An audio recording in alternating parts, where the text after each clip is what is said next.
Greetings, loved ones. Today we have a great Q&A from DomesticShelters.org with Dr. Lisa Aronson, who is author of the book Invisible Chains: Overcoming Coercive Control in Your Intimate Relationship.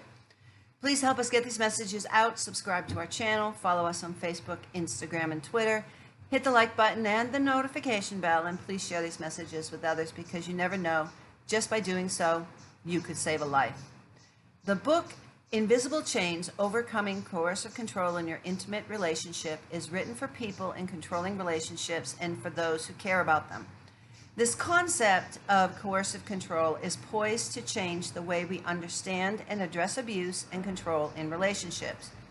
DomesticShelters.org invited Lisa Aronson Fontes to speak with them about a coercive control and about her book. So let's take a look at their conversation. Domestic Shelters asked her, what is coercive control? And Lisa Aronson Fontes replied, coercive control is a strategy some people use to dominate their intimate partners and maintain their privileges. It usually includes a combination of isolation, degradation, micromanagement, manipulation, stalking, physical abuse, sexual coercion, threats, and punishment. Not all of these tactics are always present. For instance, an abuser may use no physical violence and control his partner through other means. The concept of coercive control pulls it all together. Without it, we think about physical abuse and maybe emotional abuse, but it's easy to miss a wide range of other controlling behaviors. Domestic Shelters asked, is coercive control the same as just being bossy or mean? And Fontes says, coercive control is about domination, not simply bossiness. Even in healthy couples, one person may control certain areas of their life together. For instance, one may be in charge of what they eat and their social life while the other manages the finances. As long as neither person is completely silenced in any area, this kind of arrangement may work fine.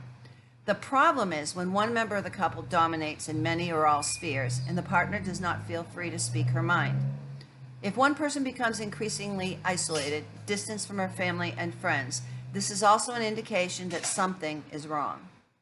What are some of the early signs of a coercive control relationship?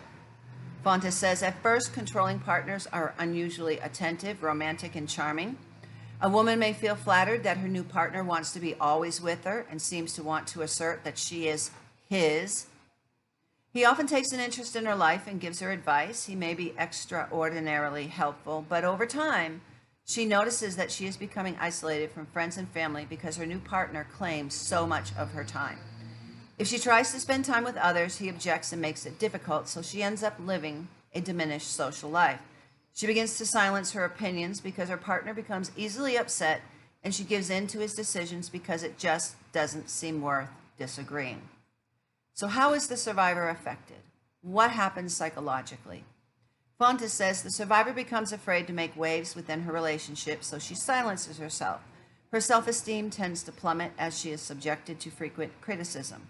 She often feels depressed, especially if the coercive control does not include physical violence. She probably blames herself for the problems in the relationship. She may develop new anxieties, even panic or social phobia. The more anxious she becomes, the less her partner needs to control her to keep her isolated. Often, her concentration suffers as she devotes a great deal of energy to trying to keep her partner happy and avoid doing anything that could be seen as provoking him. She lives in fear, which makes it difficult for her to eat and sleep comfortably.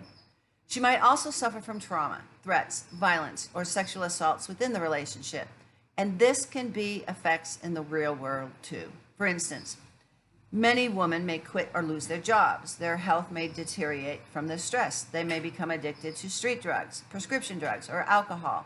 And many have their credit ruined by their partner, and some end up homeless. Coercive control also hurts the children in the household. This is so much good information in this Q&A by DomesticShelters.org and Dr. Lisa Aronson Fontes. With 1 in 3 women experiencing domestic violence worldwide, the question is not if you will encounter a victim of violence. The question before God is, what will you do when you do encounter them? You could be the person who saves a life. You are called. We are all called to be champions for justice. And those who suffer violence need to know that those who love them and those who don't even know them will step out and reach out to them to give them the courage and the help to leave before it's too late. Help us get these messages out. Please subscribe to our channel.